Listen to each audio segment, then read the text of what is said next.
زان الفرح زان والرايات منشورة، يا مرحبا والبخور يعانق حضوره، ترحبة يسبق الضيفان موكبها، وقلوبنا بجية الغالين مسرورة.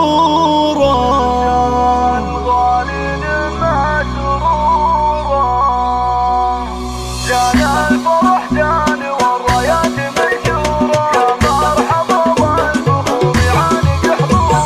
جان الفرح جان والرايات منشورة، يا مرحبا والبخور يعانق حضوره، ترحيبة يسبق الضيفان موكبها، وقلوبنا بجاية الغالين مسرورة، مع العروسة تباها تفتخر والله بحضوركم والسعادة غير محصورة. يا أم هشام تهني دامت افراح، هذا الفرح من جمالك ساطع النور، عز ومهبه وقدرك لسما عالي، فخامتك للفخر دلايل وصورة، مع العروسة تباها تفتخر والله بحضوركم والسعادة غير محصورة. يا أم هشام لجلك الرايات مرفوعة، ذات حضورك تجلى مثل أسطورة، فيها افرحي وارقصي والكل من حولك، هذا يبارك وذا ينتظلك زهورة،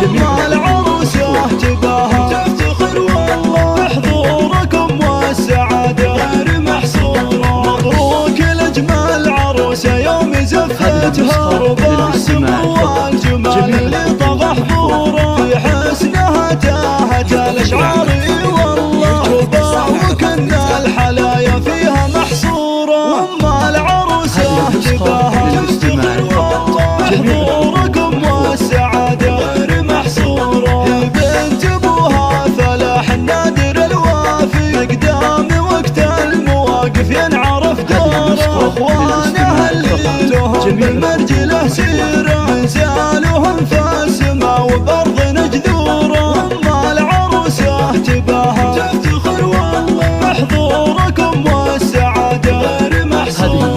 نعمة هشام وحسام العز ورجاله، ومحمد بكل موقف رافق صقوره، خواتها سيدات الحسن وملوكه، رمورها ملاك الورد وعطوره، والخاتم صلوا على شفيعنا محمد، والله يديم الفرح ويتمم سروره، وأما العروسه تباها تفتخر والله بحضوركم والسعاده غير محصوره. زان الفرح زان والرايات منشوره، وأما العروسه تباها